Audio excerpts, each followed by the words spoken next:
Fala moçada, beleza? Vamos mais uma videoaula? Hoje o assunto é reagente limitante.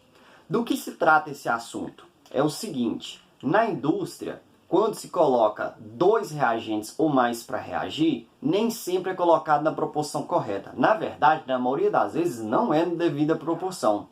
Por que faz isso? Isso é uma estratégia. Geralmente, numa indústria química, onde ele fabrica um determinado produto, existe um reagente que é mais caro do que o outro. Então, o que eles fazem? Eles colocam aquele reagente que é barato, que é abundante, que é fácil de você conseguir, colocam ele geralmente em excesso, para garantir que o reagente caro, aquele que custa mais, que esse reagente ele acabe totalmente, ele se esgote, e com isso diminuindo o prejuízo da empresa.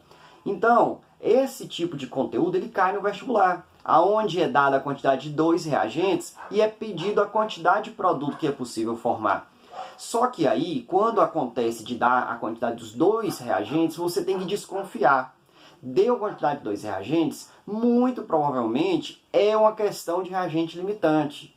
Porque 99% das vezes que aparecem as duas informações, as duas quantidades dos dois reagentes, é um caso de reagente limitante. Se fosse uma estequiometria básica, não tinha necessidade de informar a quantidade de dois reagentes. Bastava que você tenha X quantidade de um e suficiente do outro. Não precisava nem entrar em detalhe. Bastava fornecer a quantidade de um reagente e aí você calculava quanto de produto era possível produzir.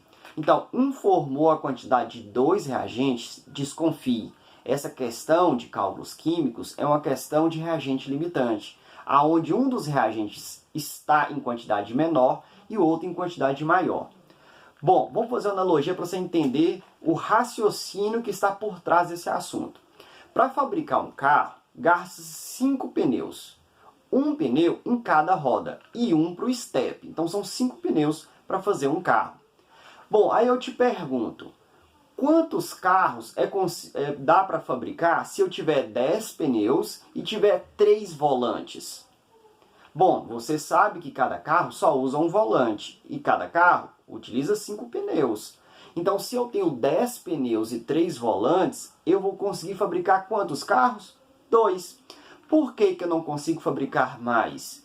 Você não vai conseguir fabricar mais porque a quantidade de pneu não é suficiente. Você tem 5 pneus, vai fazer um carro, mais 5, fazendo os 10 que você tinha, você vai fazer os 2 carros. Você tem 3 volantes, um vai para um carro, o outro vai para o outro. Sobra um volante. Então não está sendo mais possível fabricar o carro, não é culpa do volante. O volante está lá.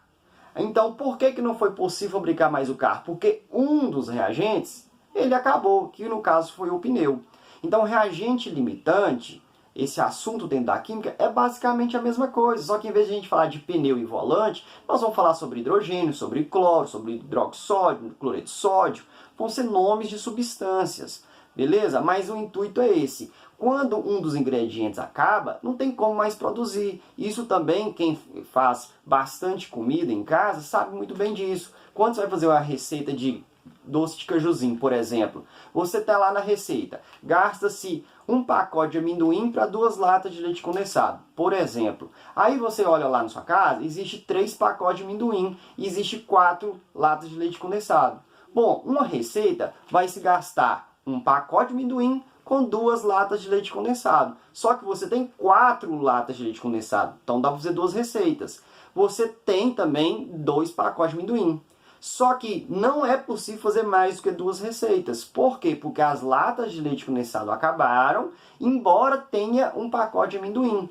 As latas de leite condensado fazem o papel do reagente limitante. Ele limitou a produção de cajuzinho.